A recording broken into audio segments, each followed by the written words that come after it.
Dr. Howard Thurman, one of the mentors of Dr. Martin Luther King Jr. and Albert Schweitzer and Mahatma Gandhi, he was a very brilliant writer. He wrote some things that really grabbed me. He wrote, "Deep is the hunger, the voice of the genuine, the centering moment." During the time after receiving 238 radiation seed implants, I was reflecting on his words, and these words kept me up that night.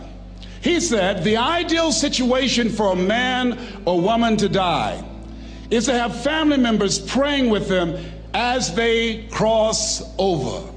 He said, "But imagine, if you will, being on your deathbed and standing around your bed, the ghost of the dreams, the ideas, the abilities, the talents given to you by life, and that you, for whatever reason, you never went after that dream.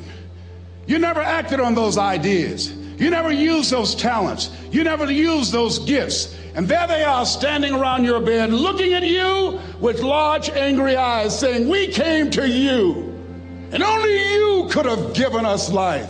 And now we must die with you forever.'" And the question is, if you died today, what dreams, what ideas, what talents, what books, what music, what leadership, what voice will die with you?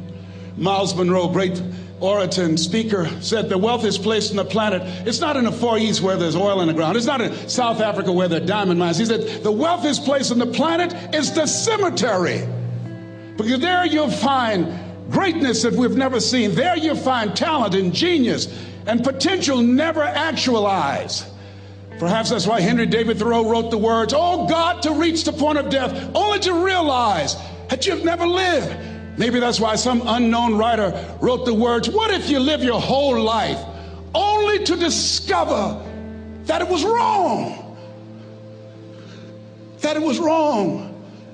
That you were chosen to do something else,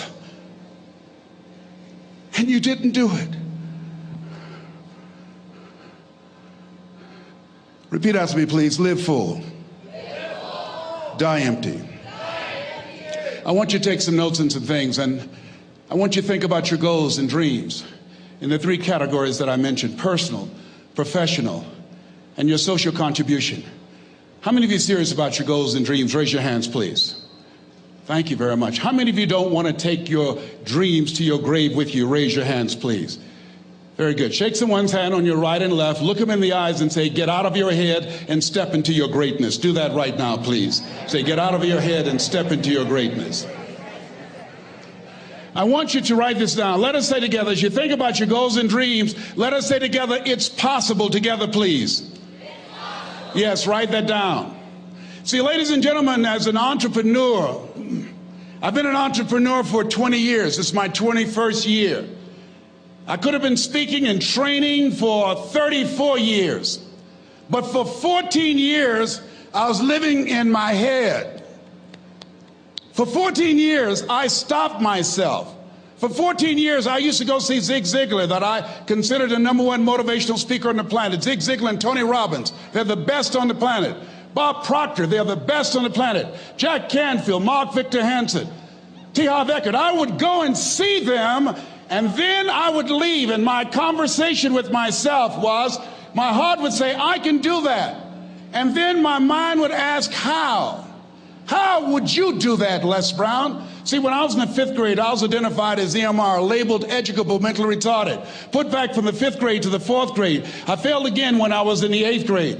I have no college training. And a man changed my life, and I'll never forget his name, Mr. Leroy Washington. He's in his 80s now, and he's blind from glaucoma, but he gave me a different vision of myself. I was in his class waiting on another student. He came in and said, "Young man, go to the board and work this problem out for me." I said, "Oh, sir, I can't do that." I said, "Why not?" I said, I'm not one of your students." He said, "Look at me." "Yes, sir.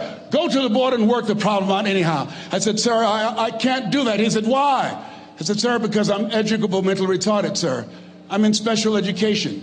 And the students started laughing. They said, "That's Leslie. That's not Wesley. He's DT. Wesley is the smart twin." He said, "What does DT stand for?" I said, I'm the dumb twin, sir. And as the students laughed at me, he came from behind his desk, he looked at me and he said, don't you ever say that again. Someone's opinion of you does not have to become your reality.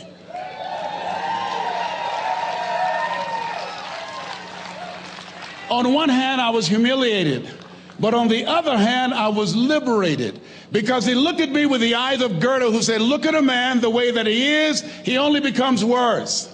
But look at him as if he were what he could be, then he becomes what he should be. And so we developed a relationship.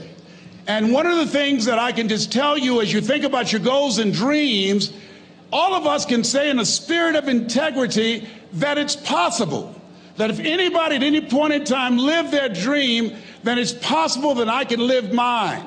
And what I did was, I made a mistake. I looked at my goals and dreams, and my mind said, how will you do that? I went from my heart to my mind, and I stayed up there for 14 years. 14 years. I can't bring those 14 years back. Those years are gone. And I've made a mission in my life to help people to stop putting it off and procrastinating. How many ever thought about something you wanted to do and you procrastinated, you talked yourself out of it? Raise your hand, please. There's a proverb that says, if there's no enemy within, the enemy outside can do us no harm.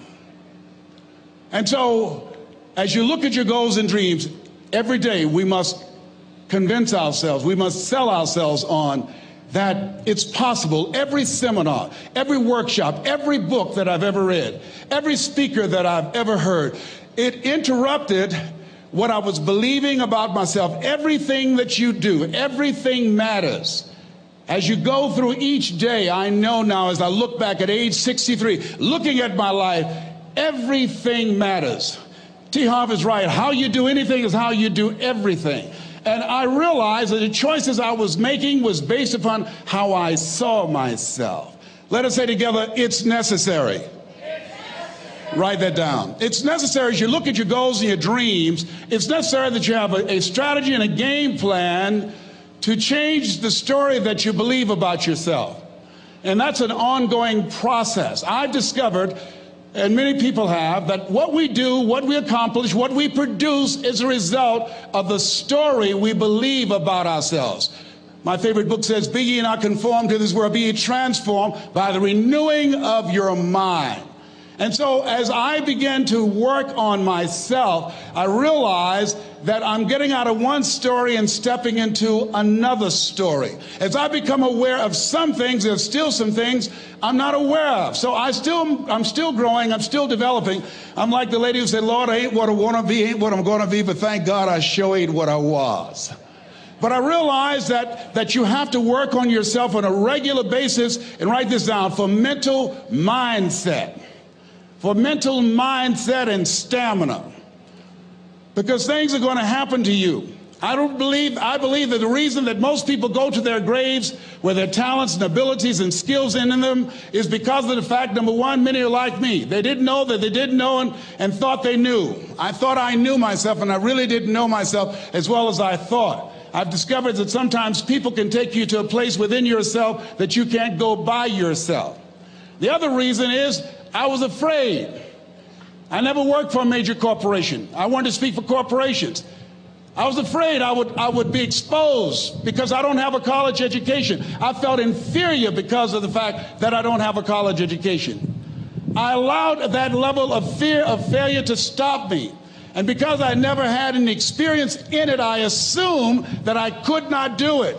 I was paralyzing myself by believing and assuming the limited part of myself as opposed to believing that I had something special.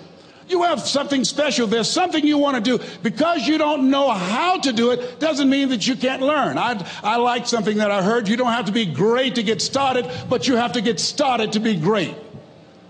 Repeat after me, please. Leap and grow your wings on the way down. See, the people that will live their dreams, the 2% that will do that, these are, and write this down, become a risk taker. They're risk takers. They don't mind failing. They don't mind making mistakes. They're willing to take life on, take life in the collar. Viscott said, if you're not willing to risk, you cannot grow. And if you cannot grow, you cannot become your best. And if you cannot become your best, you can't be happy. And if you can't be happy, then what else is there? I like what Helen Keller said. She said, life is short and unpredictable. Eat the dessert first.